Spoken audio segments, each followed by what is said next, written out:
Hello, আসসালামু আলাইকুম। সবাই কেমন আছেন? আশা করি সবাই অনেক অনেক ভালো আছেন। তো আজকে একটা ব্যতিক্রমধর্মী ভিডিও নিয়ে আসছি, সেটা হচ্ছে বাইকের নাম্বার প্লেট। হ্যাঁ, আমরা যারা বাইক চালাই, স্মার্ট বাইকার, তারা অবশ্যই বাইক রেজিস্ট্রেশন করে থাকি এবং রেজিস্ট্রেশন করার পরে আমরা বাইকে কিন্তু ডিজিটাল নাম্বার প্লেট ইউজ করে থাকি। তো আমার বাইকে হচ্ছে ডিজিটাল নাম্বার প্লেট ইউজ করেছি, বাট এই ডিজিটাল নাম্বার প্লেটের গুরুত্ব বা ডিজিটাল নাম্বার প্লেট আসলে কি কি কাজে লাগে বা কেন এই ডিজিটাল নাম্বার প্লেটগুলো সরকার থেকে প্রোভাইড করা হয়, সেই বিষয়ে আজকে কথা বলবো। যদি আপনি একজন স্মার্ট বাইকার হয়ে থাকেন, তাহলে আপনারও এই ব্যাপারটা জানা উচিত যে ডিজিটাল নাম্বার প্লেট আসলে কেন গুরুত্বপূর্ণ এবং এটা কি কি কাজে লাগে। আমরা যারা বাইক চালাই, তাদের কাছে বাইক কিন্তু শুধুমাত্র একটা বাহন না, বাইক কিন্তু একটা আবেগ, একটা অনুভূতির জায়গা। আর এই আবেগ অনুভূতির অনেক সময় দেখা যাচ্ছে চোর বা বিভিন্ন ধরনের ছিনতাইকারীর কবলে পড়ে কিন্তু আমরা এই বাইকটাকে হারাতে পারি। সো ডিজিটাল নাম্বার প্লেট কিন্তু আপনার সেই বাইকটাকে খুঁজে পেতে সাহায্য করবে। কারণ হচ্ছে ডিজিটাল নাম্বার প্লেটের মধ্যে কিন্তু আমাদের একটা চিপ বসানো থাকে, যে চিপটার নাম RFID, যার পূর্ণ নাম করতে গেলে হচ্ছে রেডিও ফ্রিকোয়েন্সি আইডেন্টিফিকেশন, বা হচ্ছে সিগন্যালের মাধ্যমে সেটাকে আইডেন্টিফিকেশন করে থাকে।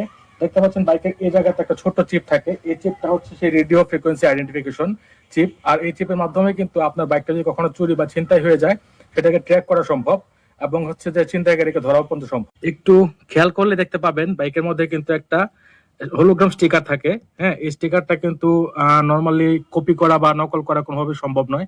আর এই স্টিকারটা কিন্তু মূলত বিআরটিএ থেকে প্রোভাইড করে থাকে। আর এই স্টিকারটা হচ্ছে যে মূলত আপনার বাইকের যে অরিজিনাল নাম্বার প্লেট, সেটা শনাক্ত করার একটা মাধ্যম। এই স্টিকারটা আসলে কোনোভাবেই নকল করা সম্ভব নয়। আপনারা যারা বাইক রেজিস্ট্রেশন করেছেন, তাদের কিন্তু বাইকের একটা স্মার্ট কার্ড দেওয়া হয়, বা বাইক রেজিস্ট্রেশন করার পরে কিন্তু স্মার্ট কার্ড দেওয়া হয়। সেই স্মার্ট কার্ডের মধ্যেও কিন্তু চিপ থাকে এবং ওই চিপের সাথে কিন্তু আপনার যে বাইকের নাম্বার প্লেট, এটা কিন্তু সিঙ্ক্রোনাইজ করা থাকে, বা ওটার যে তথ্যগুলো হচ্ছে আপনার এই বাইকের যে রেডিও ফ্রিকোয়েন্সি আইডেন্টিফিকেশন বললাম, বা সংক্ষেপে RFID, এই চিপের সাথে যে তথ্যগুলো থাকে, সেই তথ্যগুলাই কিন্তু আপনার স্মার্ট কার্ডের মধ্যেও সেই তথ্যগুলো, একই তথ্যগুলো ইনক্লুড করা থাকে। সে কারণে আপনার বাইকের যদি আপনার মালিকানা কখনো পরিবর্তন করতে চান, তখনও কিন্তু আপনার বাইকের স্মার্ট কার্ডের সাথে ওই চিপগুলোর সাথে ম্যাচ করে আপনাকে বাইকের মালিকানা পরিবর্তন করতে হয়। তো ব্যাপার হচ্ছে যে আমরা যখন ডিজিটাল বাংলাদেশে কিন্তু আমরা সচরাচর প্রবেশ করতে পারি না এখনো, বাট যখন আমরা সত্যিকার অর্থে ডিজিটাল বাংলাদেশে প্রবেশ করব, তখন কিন্তু আমাদের এই RFID বা যে চিপটা কিন্তু প্রচুর পরিমাণে কাজে লাগবে। যেমন ধরেন আপনার হচ্ছে যে কোনো জায়গায় যে আপনি টোল দিতে যাবেন, কোনো সেতু পারাপারের ক্ষেত্রে বা কোনো ব্রিজের ক্ষেত্রে, যখন আমরা টোল দিতে যাবেন, তখন কিন্তু এখন কিন্তু আমরা ম্যানুয়ালি টোল দিই, হাতে টোল দিই। তখন কিন্তু এই টোলগুলো হচ্ছে অটোমেটিকলি আপনার ট্র্যাক করে নিয়ে নেবে তথ্যগুলো, এবং এই চিপের মাধ্যমে কিন্তু টুল দিতে পারবেন এবং আপনি অনলাইনে টুল দিতে পারবেন। সেই ক্ষেত্রে কিন্তু আপনাকে এই RFID বা চিপটা কিন্তু ভালোভাবে সাহায্য করবে, এবং ডিজিটাল নাম্বার প্লেট কিন্তু সেক্ষেত্রে খুবই গুরুত্বপূর্ণ। অনেকে আছেন যারা হচ্ছে ডিজিটাল নাম্বার প্লেট পেয়েছেন, বিআরটিএ তে পড়ে আছে, বাট আপনি চাচ্ছেন না বা আপনি অবহেলাজনিত কারণে এই ডিভাইসটা নিচ্ছেন না বা এই নাম্বারটা নিচ্ছেন না এবং বাইকে ইনস্টল করতেছেন না, তাদের কিন্তু খুব জরুরিভাবে এই বাইকটা এই চিপটা বা এই ডিভাইসটা, যেটাই বলেন, বা এই নাম্বার প্লেটটা আপনি সংরক্ষণ করতে হবে এবং বাইকে লাগানো থাকতে হবে। কারণ আপনার বাইকটা যদি কখনো চুরি হয়ে যায় বা ছিনতাই হয়ে যায় বা কোনো কারণে হারিয়ে যায়, সেক্ষেত্রে কিন্তু আপনার বাইকটাকে খুঁজে পেতে কিন্তু সাহায্য করবে এই রেডিও ফ্রিকোয়েন্সি আইডেন্টিফিকেশন বা এই চিপটাই। এখন চলুন কথা বলি যে বাইকের ট্রাফিক আইন লঙ্ঘন বা ট্রাফিক আইন মানার ক্ষেত্রে এই প্লেট কিভাবে কাজ করে।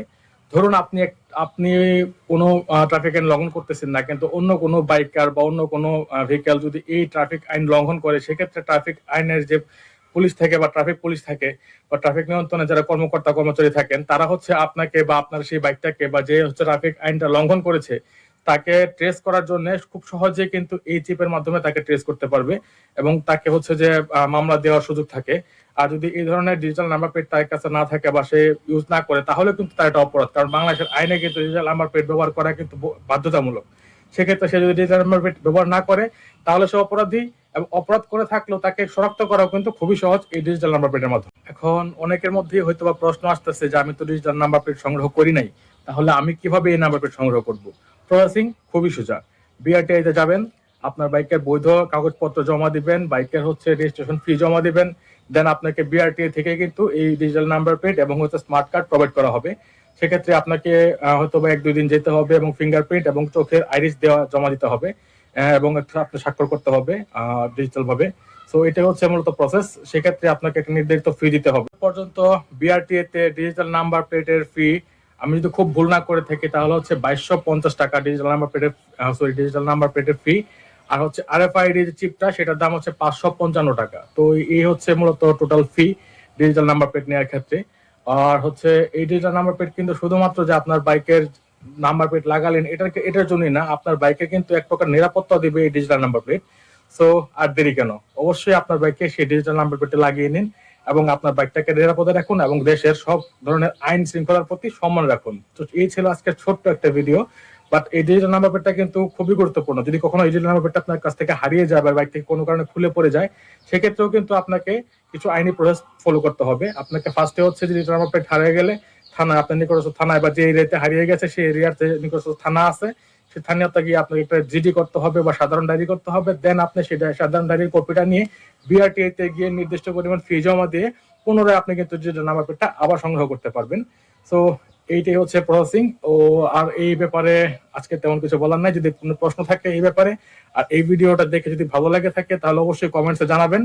আর পরবর্তী ভিডিও দেখার জন্য আমন্ত্রণ জানিয়ে আজকের ভিডিওটা এখানে শেষ করছি। সবাই ভালো থাকবেন, সুস্থ থাকবেন। আল্লাহ হাফিজ।